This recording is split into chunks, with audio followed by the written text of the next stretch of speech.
또 박원순 시장까지 이런 문제에 얽혔다라고 보면 정말 이 현실이 만만치 않은 현실이구나. 이렇게 큰 사건의 피해자가 되는 게 너무너무 어려운 일이어서요. 일단 많은 사람들이 공감하고 지지하고 있다라는 것에 오히려 주목하고 사셔야 한다라는 것을, 그런 얘기를 사실은 좀 하고 싶어요.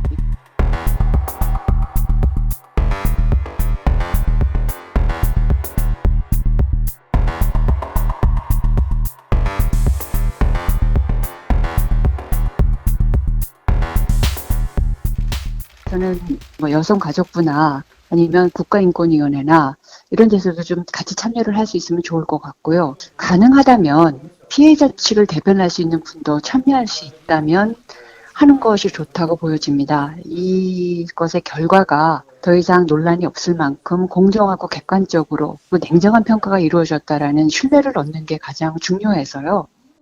일단 제가 판단하기에는 피해자가 호소를 했었을 때 그것이 조직 내부에서 받아들여지지 않았다는 지점은 굉장히 뼈아픈 지점이고요. 그동안 만들어온 시스템이 가동을 하지 않았다라는 부분이고, 그 자체가 굉장히 무책임하고 2차 피해를 양산할 수밖에 없는 그런 구조라는 문제이잖아요. 일단 그 부분이 가장 핵심적인 이 조사의 내용이라고 생각하고 있습니다. 피해자라고 네. 부르는 것이 좋겠다라고 생각이 드네요. 법률적으로도 그렇고 지금 상황에서 피해자에 공감하고 지지하는 그런 언어 선택이지 않은가라고 저는 생각합니다.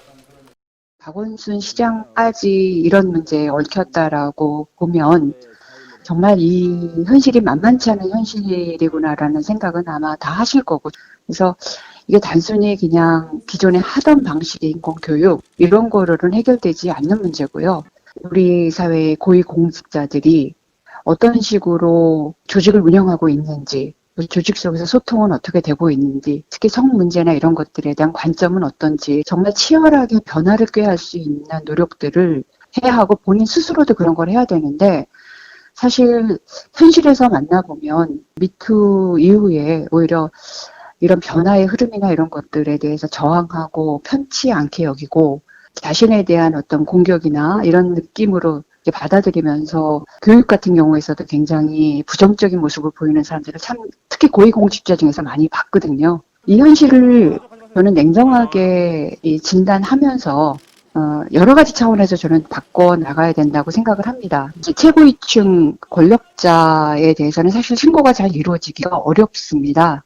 그래서 일단 그 신고를 해도 괜찮다고 생각하게 피해자를 믿게 하면서 2차 피해에 대해서 일어나지 않게 훨씬 더 촘촘하고 신뢰감 있게 시스템을 만들어야 하는 거고요. 그리고 작은 성비도 반드시 처벌받는다라는 그런 식의 경고성 메시지가 훨씬 더 현실화되어져야 되는 게 아닌가 싶긴 합니다. 사실 뭐 지난 몇 년에 수많은 사건이 있었음에도 불구하고 이런 교훈이 작동을 안 한 그 현실에 대해서 정말 너무 답답하죠. 너무 답답한데 가까이서 들여다보면 대부분 자기 죄는 다르다라고 생각하고 뭔가 변화하는 것에 대한 노력들을 사실은 그렇게 충실하게 하고 있었다는 생각은 저는 별로 들지 않습니다. 이제 더불어민주당이죠. 워크숍을 할 때도 오거돈 그 시장 사건이 있었음에도 뭐 성폭력 교육이라든가 이런 부분들은 전혀 배치되지 않았었거든요. 이렇게 큰 사건의 피해자가 되는 게 너무너무 어려운 일이어서요. 일단 많은 사람들이 공감하고 지지하고 있다라는 것에 오히려 주목하고 사셔야 한다라는 것을, 그런 얘기를 사실은 좀 하고 싶어요. 일상과 안전의 회복이라는 게 정말 너무너무 어려운 일이고, 특히 이런 큰 사건과 연결되었을 때 너무 힘든 일이어서 진짜 가슴이 많이 아픕니다.